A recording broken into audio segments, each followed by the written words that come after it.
Tov.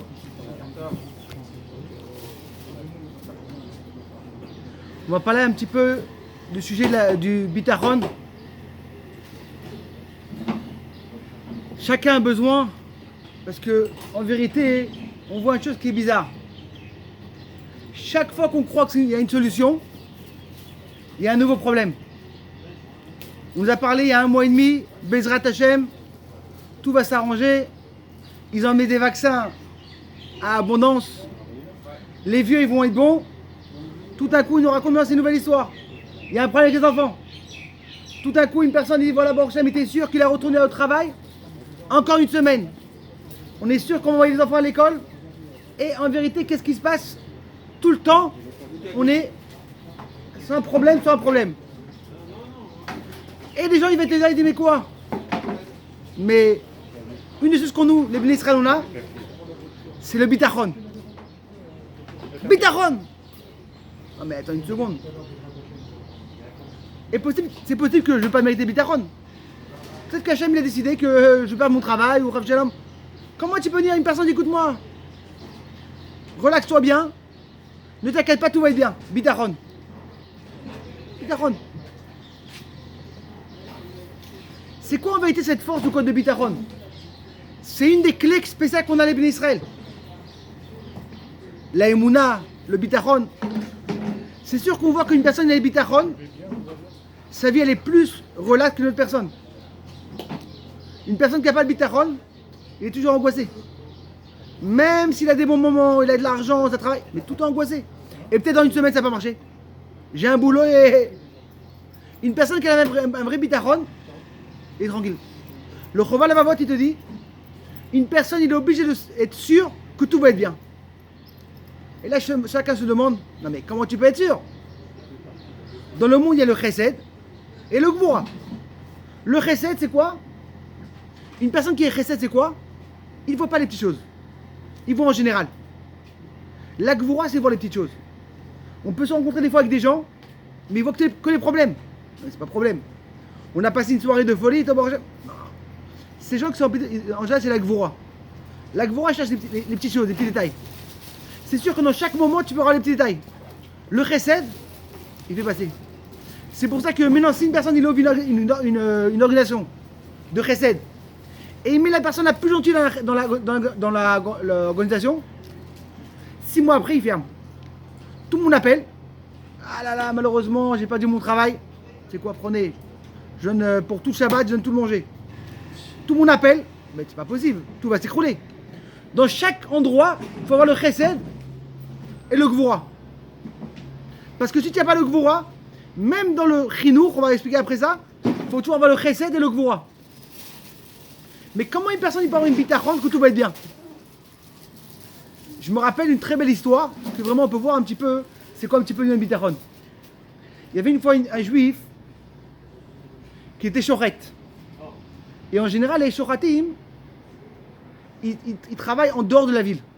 En France, même ils voyagent pour quelques semaines, ils vont travailler. Et cette personne-là, son papa, il est niftar. Et il a envoyé une lettre au rabbi qu'il a eu un problème. D'un côté, Baruch Hashem, il a un bon travail. Il a une parnassa. Il fait nourrir sa famille, bechavod. De l'autre côté, il n'y a pas minyan. Est-ce que il doit être mevater sur son travail, quitter son travail, ou sinon, il reste à son travail et continue à travailler? Et de la réponse du rabbi, c'est une réponse qui est très malienne. Le rabbi il a dit comme ça. Il faut savoir une chose.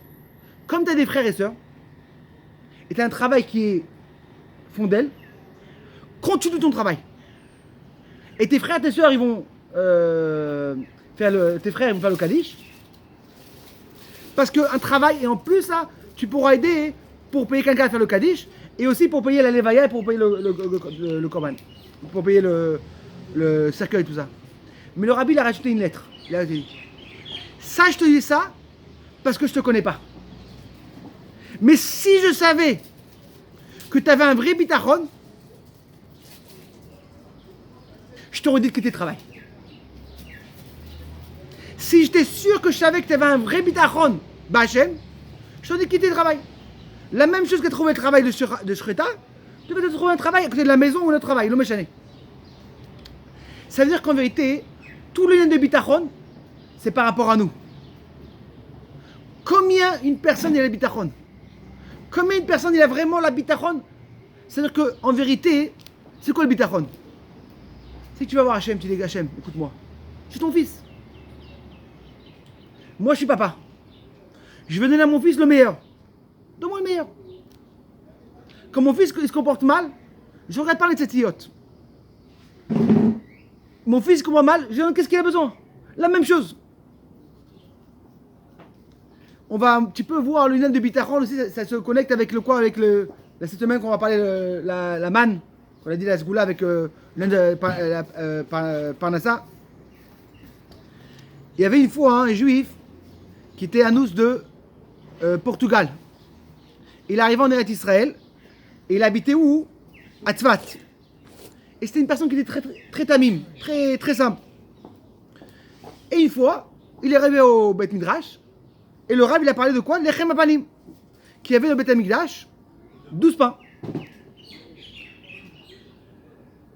Et la personne, il est devenu très triste qu'il n'y a pas eu Beth Midrash. Il dit écoute-moi. Il est entré à la maison. Il dit sa femme, tu sais quoi? Il y a eu 12 pains au Beth Midrash. Moi aussi, je vais faire 12 pains. Chaque semaine, prépare-moi 12 pains. Et où je vais les mettre? Au Beth Knesset. Sur le Rana Kodesh. C'est l'endroit le plus kadosh. Je mets les 12 pains. Chaque semaine, ça va lui préparer 12 bons petits pains. Il ouvrait le Rana Kodesh et il mettait. Qu'est-ce qui se passait? Lui, il arrivait à peu près, disons, à 11h30 midi.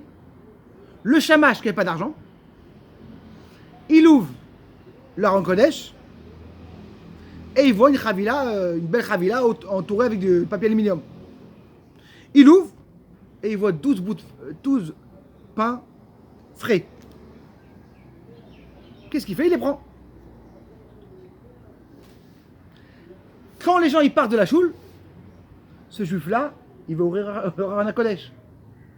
Et il ouvre le Rana Kodesh. Hachem, tu as pris mes pains. Ils sont plus là. Il rentre à la maison avec un sourire magnifique et tout ça. Et ça avance des semaines et des mois. Lui était content, qu'il était sûr qu'il envoyait Hachem.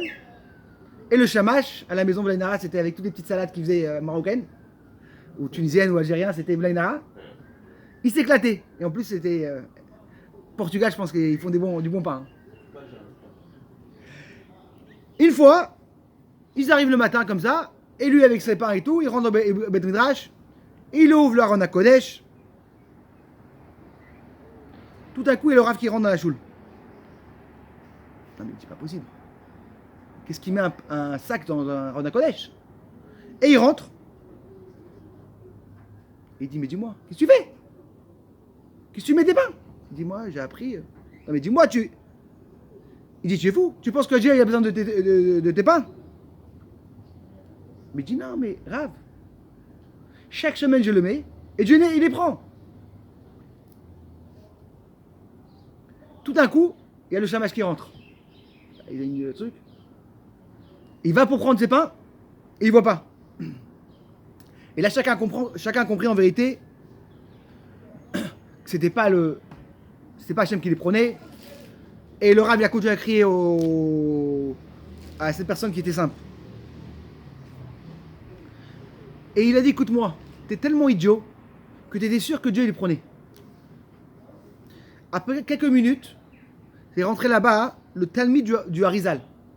C'était à Tzfat. Il a dit comme ça, mon maître il veut te dire, c'est comme Istama, le Harizal il habite au Rana Kodesh, que du Bisman à Beth Amidash, il n'y avait pas tellement un nachat pour Hachem de voir comment un juif il est tamim. Il est simple. Il a appris ça à l'Acha. Au Beth Midrash. Lechem et tamim, il est parti les faire. Et tu as enlevé une tellement bonne kiff à Hachem. C'est qu'en vérité, on voit l'importance de la tmimout. On voit que le Baal Shem Tov, il a beaucoup rapproché les gens tamim. Avant le Baal Shem Tov, il n'y avait pas ce genre de tmimout. Il y avait même, avant le Baal Shem Tov, il y avait beaucoup de sortes de choul. Des Talmidei Chachamim, des lamdanim, des gens qui arrangeaient les chaussures. Le Baal Shem Tov, il a fait rentrer la tmimout. On ne peut pas savoir en vérité c'est quoi un juif. Combien en vérité ça vaut un shiur Torah? Combien Hachem m'a donné un cours Torah? Alors une fois un rav il a dit un shiur, il dit combien c'est la valeur d'un cours Torah? Il a dit un exemple qui est magnifique. Imaginez-vous un chauffeur de taxi. Bon, Hachem il travaille et tout. Il va à Tel Aviv, une journée qui a de la pluie et tout. Tout à coup une personne l'arrête. Maintenant quand on sait quand il y a de la pluie, il n'y a pas beaucoup de taxis. Il dit écoute-moi et tout ça, je suis obligé de voyager à Tzfat, j'ai pas de voiture et tout. Il dit je m'excuse, à 8h30 j'ai mon shiur Torah. Mais dis-moi, écoute-moi, je te donne un petit bonus, on fait aller-retour. Tzfat, aller-retour, c'est quand même un... Il dit non, je peux pas. Je m'excuse, j'ai mon shiur Torah à 8h30, je peux pas. Non mais t'as pas compris. Je te donne comme tu veux, je peux plus là, il n'y a pas de taxi. Je peux pas. Hachem, il voit combien une personne il est prêt à le mevater, et là il donne la valeur. C'est sûr qu'une personne il n'a pas de travail et il vient à un shiur Torah, il aura une valeur à Hachem plus petite qu'une personne qui peut aller au travail et gagner encore de l'argent. Il fermait. Il y avait une fois une personne qui habitait en Suisse, qui s'appelle Gaon. C'était les Hilton Gaon qu'il y avait à l'époque. Noga. Et lui, il était tous les jours, je pense de 9h à midi, au Beth Midrash. Il disait, personne ne peut me déranger. Pendant 3 heures, il apprenait. Et là, en vérité, on voit que des fois, l'importance de combien tu es mashkia. Et ça, qu'en vérité, le Baal Shem Tov, le Harizal, c'est pas de voir de dehors. Des fois, une personne il peut faire un Tehillim, mais combien à l'intérieur. Hachem, il regarde combien on est le Mamat. Notre parasha m'a raconté comment les Juifs ils sortent d'Égypte et les pains ils sont finis. Et on voit comment les Bnei Israël ils pleurent. Et il y a eu la talle, et on a vu qu'il y a eu la manne. Mais là, un truc qui est manienne, c'est que pourquoi Hachem il doit faire chaque fois cette façon? Même quand on voit dans la rivière, les Bnei Israël ils arrivent. Il n'y a plus d'eau. Ils pleurent. L'eau elle est amère. Après ils font la tfila et hop, ils reçoivent. Dans la manne, la même chose. Ça finit. Et en vérité, Hachem, il nous fait, encore une fois, c'est qu'en vérité, la vie d'une personne, c'est une vie de nisyonote. Des fois, les gens, ils se sauvent des nisyonote. Il y avait une fois une personne qui est parti, il a pris un taxi. Et il voit que le chauffeur de taxi, chaque fois, il allume la radio. Ah, dis-moi, tu voyages pendant 13 heures. Tu l'as écouté tes infos. Et le chauffeur il dit mais pour toi, c'est un vrai il dit. Une personne qui apprend à jouer au Torah. Toi je vois pas que tu cours après les infos. Pourquoi? Il dit c'est la vérité. Alors le personne il est comme ça. Une personne il va toujours mechadej dans sa vie. Nouveauté. Moi ce matin, quand j'ai pris mon limud Torah, j'ai eu plein de chidushim. Je me suis suffi. Le chauffeur taxi qui est en train de conduire, chaque heure, il doit savoir est-ce qu'il y a un nouveau chidouche. C'est pas possible. En général, tu prends une journée, les infos, c'est la même chose. Hein. En général, une personne normale, il va à la fin de la journée. Quand t'as pas ce chidouche dans la Torah, cette nouveauté, tout le temps en train de nouveauté, tu cherches un autre endroit. C'est où? Dans la radio. C'est pas possible. Encore une fois. Chaque heure, ça va. Même en Israël, il y a chaque demi-heure. Mais c'est pas possible. Ah, ce soir, tu prends.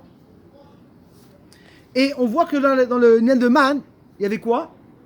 Le Shabbat, on recevait 2. Et là, en vérité, dans le Niel de Man, il y a 3 choses. D'un côté, il y a le Niséon de la Shirut, de la richesse. Il y a une très belle histoire avec le Rabbi. Il y avait une fois un Shabbat. Le Rabbi l'a expliqué comment il y a le Nisayon de la richesse. Comment une personne il peut être riche, des fois il peut tomber dans le niveau de Torah Mitzvot. Il y a beaucoup de nisyonotes. Il y a dans le business, pas être droit, pas truc. Il a parlé pendant une demi-heure. Après ça, il a raconté, il y a le niséon de la pauvreté. Quand t'es à la maison, t'as pas tout, qu'est-ce qu'il faut? L'enfant, des fois, il peut se sentir pas bien. ils vont à côté, il n'y a pas de quoi de manger à la maison.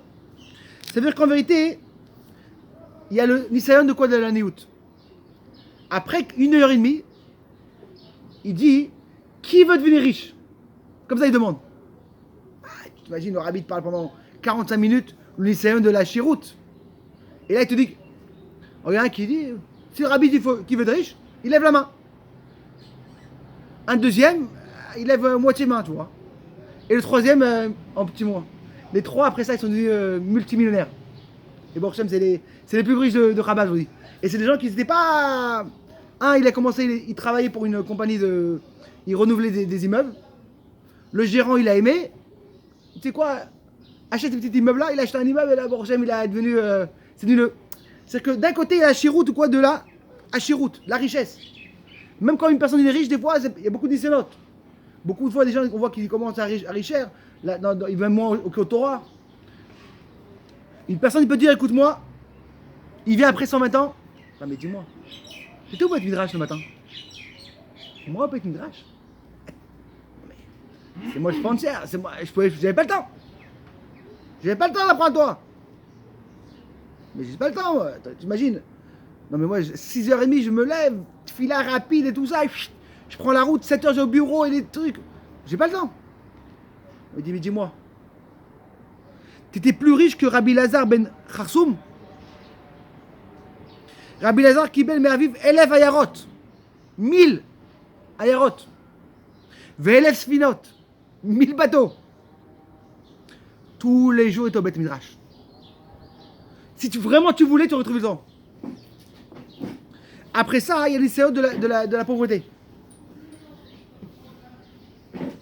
C'est que la personne dit, écoute-moi, je voulais venir au Beth Midrash, mais tu sais, j'ai pas réussi dans la vie, je galérais, tout le temps en train de galérer.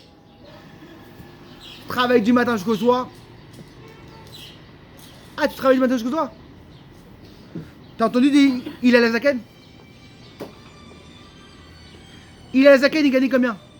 Combien il gagnait la zaken la journée? Tu sais combien il gagnait? Un demi. Un demi donné pour rentrer au Beth Midrash. C'est pas qu'on reçoit au Beth Midrash, c'est avec un café, avec un petit gâteau. Là-bas, il fallait payer l'entrée. J'espère que ça va pas être des bonnes idées pour David. Faire payer l'entrée là, c'est fini. Tu vas rentrer au Beth Midrash, c'est fini. Bon, Rocham, on a beaucoup de clientèle. Ça commence à être payant. C'est le contraire. Les Avrechim, ils se font payer. Là, ça va être. Tu reçois un cours de Torah tous les matins. Mishnah, tu veux. Chassidut. Et de la moitié. Non, mais il arrive après 120 ans, il dit, mais la vérité, je voulais vraiment venir au Beth Midrash. Mais, tu sais, j'avais pas d'argent, balatab. Premièrement, le Beth Midrash c'était gratuit ici. Hein. Le café et tout ça.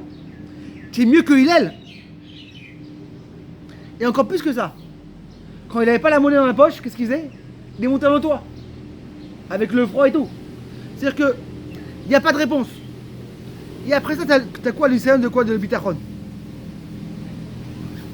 Faut savoir une chose. D'un côté, la manne était très riche. T'arrives le matin, t'as tous les goûts. De l'autre côté, t'as la pauvreté. Parce que, tu sais, quand on y va dans un tioul, d'accord? Tu vois, il peut une belle journée et tout. Imagine un enfant qui a oublié son sandwich. Tout le temps, il aura faim. Non mais, mais personne n'a mangé encore. On mange l'après-midi, même le soir. Il a faim. Parce qu'il est vide son sac. C'est qu'en vérité, chacun il doit avoir le bitachon que peut-être demain il n'y aura pas. Peut-être demain il a tout arrêté, on va rien manger. Les frigidaires ils étaient vides. En vérité, il faut avoir une aide sur quoi ce bitachon. Mais c'est quoi cette force de bitachon? On a expliqué qu'en vérité, dans l'histoire qu'on a expliqué avec le rabbi, c'est que je ne sais pas combien il y a de bitachon. Si je savais combien tu avais de bitachon, je t'aurais dit écoute-moi, quitte tout. Non mais, tu t'inquiètes. Tu vas pas être chauffé, tu vas être, je sais pas, tu vas avoir un autre boulot. Tu peux, digital ou plein de boulot. Il y a aussi une belle histoire avec le Admour Azaken. Une fois, il y avait une personne, son fils était malade. Il ne sait pas quoi faire. Il va voir le Admour Azaken. C'était pas un chassid de l'Admour Azaken, mais c'était un. Sa femme lui a dit écoute-moi, il y a un tzaddik qui va demander bara. Il rentre chez Admour Adaken. L'homme Adaken lui dit bracha, il dit t'inquiète pas, tout va être bien. Il rentre à la maison et il voit que ça n'arrange pas. Le fils, il n'est pas guéri. C'est pas possible. Qu'est-ce que je fais? Et ça s'empire. Sa femme dit écoute-moi, retourne chez Admour Adaken. On n'a pas le choix, hein. On est parti meilleur docteur. Cette fois-ci, il vient une semaine à l'avance. Une semaine à l'avance. Il commence à voir c'est quoi les chassidim. Il commence à comprendre c'est quoi un tzaddik. Quand un tzaddik il demande une bracha, ça se réalise. Et il tourne avec les chassidim pendant une semaine.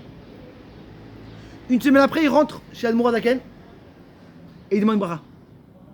Bracha, il dit, Admour Adaken dit t'inquiète pas. Rentre à la maison, tout va être bien.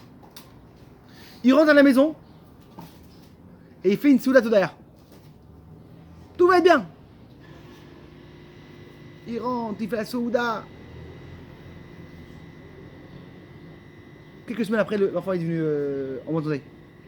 On lui a demandé comment c'est possible. Reb Shlomo, comment c'est que la première fois ça va marcher?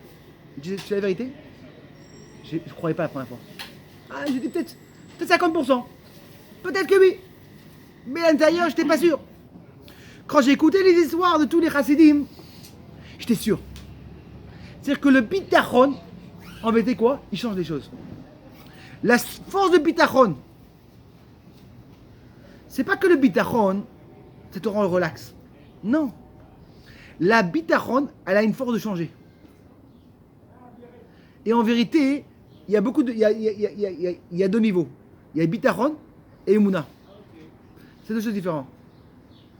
Emouna, c'est le futur, tout va être bien. Tout va être bien, le futur, tu sais, ne m'inquiète pas. Pour l'instant, j'ai un bon travail. Le bitachon, c'est maintenant. Il y a comme un rave qui disait un exemple. Imaginez-vous que tu veux acheter un appartement. On sait pour acheter un appartement, c'est compliqué. Il faut avoir la rue que tu aimes, l'étage que ta femme elle aime, les voisins, l'environnement, le prix, la banque, tous les détails. Et bon, rachat la personne pendant 1 an et demi, il cherche, il est en location, et Blaine a trouvé un appartement. Sa femme dit, c'est pas possible. On dit que c'est les voisins gentils, le balcon comme il faut. Il va voir la banque dit, mais voilà, bon, Hachem, vous avez reçu un truc, tout s'arrange. Ça s'arrange comme des... Et il est content et tout, il va voir le patron, il dit, patron, un grand plaisir et tout ça. On va faire le contrat dans une semaine, avec un grand plaisir et tout ça. Tu sais quoi, en plus, tu m'as l'air à une personne gentille. Vraiment, très content et tout ça. Ils y vont au rendez-vous, tout content. Pendant une semaine, il était avec sourire. Bah, oh Hachem, j'ai trouvé l'appartement de mon rêve. Depuis 15 ans, je rêve d'acheter un appartement. Il s'assoit avec la personne. Et il voit que la personne a une figure différemment. Il dit, qu'est-ce qui se passe?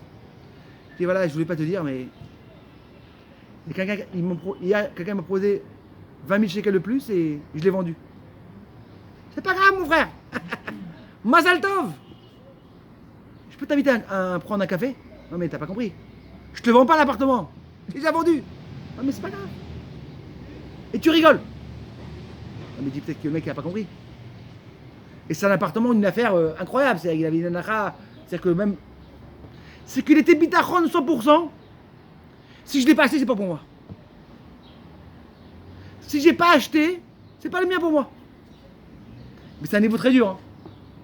C'est pour ça qu'en vérité, le rabbi lui a dit à la personne, continue ton travail. Je sais pas combien t'as le bitachon. Si t'as pas de bitachon, je vais pas rentrer dans une galère. Comme les gens ils ont quitté leur travail, et pendant des années ils n'ont pas de travail. Et les maisons ils s'écroulent. C'est sûr que le kiboud avaim il est très important. Mais tu peux faire écrouler une maison. Mais si j'étais sûr que tu avais le bitachon, je t'aurais dit quitte. Quitte ton travail. T'as rien à avoir peur. T'as pas peur. Tu y vas et t'as ton travail, t'inquiète pas. T'as ton père en haut. Ton père n'a pas le gâter. Est-ce qu'on a vu une fois un matin, ton fils il s'inquiète? Papa, tu sais quoi, je suis angoissé. Qu'est-ce qui se passe? Ah, mais j'ai vu dans les news Corona. Et alors, qu'est-ce qui se passe? Et si tu vas à ton travail? Et si on n'a pas de quoi manger à la maison? Mais jamais l'enfant il va jamais s'angoisser. Mais papa, papa c'est un monstre. Il va se battre comme un fou. il va aller partout pour trouver de l'argent. Même s'il va à son travail, il va prendre une halva ici. Mais quand une personne a son vrai bitachon, c'est sûr que c'est un vrai travail. C'est-à-dire quoi en vérité le bitachon? C'est que le bitachon, il a une force de changer les choses. C'est vrai que tu devais avoir un problème dans la vie. C'est possible qu'en haut, on t'a dit que tu vas avoir un ou deux. Ton bitachon, il a une force de changer de quoi? De gvoura chesed. Cette force de bitachon, en vérité, il a une force de quoi? De changer. De A à B. C'est qu'en vérité, c'est vrai que tu aurais pu avoir un matzav qui était dur. Ton bitachon, il peut changer. Il y avait, en États-Unis, il y a je pense à peu près 50 ans, il y avait la première fois qu'une femme noire est devenue comme la Knesset en Amérique, dans le Congrès. Et elle était sûre elle, qu'est-ce qu'elle va recevoir? Le travail contre la pauvreté. Il y a comme un job pour la pauvreté. Et comme on sait qu'en États-Unis, les gens qui sont les pro-américains, ils sont beaucoup moins riches. La pauvreté là-bas est très grande. Et elle a reçu la vada. Comment on dit une vada en français? C'est comme une... Non, une vada c'est comme un... Commission de la chaklaout. Chaklaout c'est quoi? C'est l'agriculture. Mais elle dit, quel rapport avec une vada de la chaklaout? Moi je voulais la vada de la pauvreté. Avec une vada, comment on dit une vada? La commission de la pauvreté, je peux faire un travail incroyable. Et un jour, elle reçoit un coup de téléphone du rabbi. Et le rabbi dit, je veux te faire une guicha avec toi, un rendez-vous. Voilà. Le rabbi il a demandé tout ça. Elle est arrivée. Et le rabbi lui a dit, écoute-moi, je sais que tu n'es pas contente. Toi, tu t'es rêvé. C'est une madame qui a travaillé beaucoup pour la pauvreté avant qu'elle rentre dans la Knesset qui est dans l'Amérique. Mais le rabbi dit, écoute-moi, sache une chose, que Dieu t'a donné un cadeau. Il faut savoir une chose, qu'aux États-Unis, à cette époque-là, il y avait trop de légumes et des fruits. Au dafim, c'était incroyable. Tu peux prendre ça, les fruits et les légumes qui restent, et donner pour les pauvres. Seulement trouve une façon mécorite comment le faire. Mais si tu es arrivé là-bas, tu as une mission. Après quelques mois, elle a rencontré un sénateur qui s'appelle Bol Dol. Et lui, il était sur Kansas. Là-bas, c'est un pays qui a beaucoup de fruits et de légumes. Et la personne a raconté, écoute-moi, on a un grand problème. C'est qu'il commence à emmener beaucoup d'agriculture de Cuba. Et nous, malheureusement, ça reste une quantité. Et on ne sait pas quoi faire. Cette femme pro-américaine, elle se rappelle le mot du rabbi. Viens, on trouve une façon comment prendre tous ces fruits et légumes, les racheter du pays à un prix moins cher et les distribuer pour les pauvres. Et de ça, c'est arrivé qu'aux États-Unis, jusqu'à maintenant, une famille qui est pauvre reçoit de la nourriture chaque mois. Tu reçois un bon. À l'époque, jusqu'à il y a à peu près 15 ans, tu recevais du manger. Du manger, tu sais, disons, du thon, des pâtes. Chaque famille qui gagnait, disons, moins qu'une truc, au moins qu'il avait de quoi manger. Et ça arrivait de où? De cette personne-là. Et dans les années qui est passées, une personne est venue voir et dit, mais écoute-moi, comment t'es arrivé à cette solution-là? Ça fait en vérité en Amérique une mapéra parce que aujourd'hui, Baruch Hashem, presque de gens n'ont pas de quoi manger. C'est que chaque enfant, qui est une famille qui n'a pas d'argent, il reçoit chaque mois, comme aujourd'hui c'est comme une carte de crédit, $180 pour manger. C'est-à-dire, le manger, il passe chacun la nourriture. Chaque enfant. Et ça arrivait de où? De cette madame-là. Et on a demandé, mais d'où ça arrivait cette idée-là? Elle a raconté l'histoire du Rabbi Lubavitch. Comme le Rabbi Lubavitch qui l'avait pris en vérité. Et cette semaine, on arrive, les bénis d'Israël, il n'y a plus d'eau. Ils arrivent voir l'eau, Et qu'est-ce qu'elle est l'eau? Elle est amère. Vaïlonou aham al Moshe le mort manishte. Ils arrivent, ils vont voir Moshe. Qu'est-ce qu'on va boire? Vaz vaïtzak Moshe la Hashem vaïrou Hashem et vaïshlach el hamayim vaïmtuk hamayim. Et après, il y a toute l'histoire avec le bâton et toute l'histoire qu'on connaît. Et il est parti, il a rendu l'eau qui était douce. Maintenant, la question qui se demande, et chacun se demande, pourquoi Hachem, il n'a pas envoyé automatiquement direct de l'eau douce? Arrête. Tu vois une rivière qui est magnifique, t'as chaud, dans le désert, il fait très chaud, il fait 40 degrés, et tu vas pour boire, tu fais un kiff, elle est amère d'une façon... mais pourquoi? Mais non, il faut savoir une chose, c'est un peuple qui vient de sortir de l'Égypte. On a souffert, hein. C'est pas, on n'est pas le petit vacancier qu'on est parti à Dubaï et t'as une petite rivière, il fait chaud. Mais on est des gens qu'on a galéré, hein. On est parti en Égypte, on était vraiment massacrés. Arrête, pourquoi tu nous vois encore des galères? On a soif. Pourquoi en vérité, beaucoup de fois on voit dans la vie, d'abord il y a la galère, et après les belles choses. Pourquoi pas faire les choses directes en matok? Et là on va voir en vérité, c'est la réponse qui est le prochain pasuk.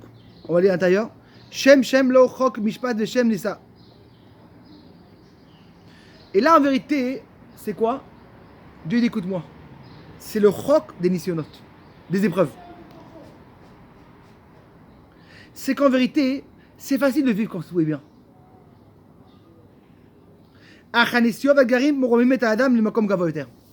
C'est que les épreuves, ils te font grandir. Il y avait comme cette histoire, une fois il y a à peu près 25 ans, un russe, professeur russe, arrive à Harvard, l'université plus belle de l'université. Et il fait un speech. Et à la fin, il leur dit, écoutez-moi, Alex est parti dormir, puis il avait faim. Pourquoi? Tout le monde disait, Alex, il est au régime. Une personne qui va dormir à la fin, c'est qu'il a régime. Personne s'imaginait qu'en vérité, Alex est parti dormir quand il avait faim, parce qu'il n'avait pas 5 dollars. 5 dollars. 20 shekels dans la poche, tu sais pas? C'est pas possible.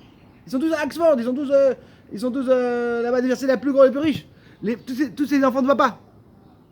C'est qu'en vérité, quand une personne tout va bien, tout est bon. Amaim nasim etukim pikam avec amalacha shamamatz. Voilà. Il y a deux sortes de manger. Il y a le matok.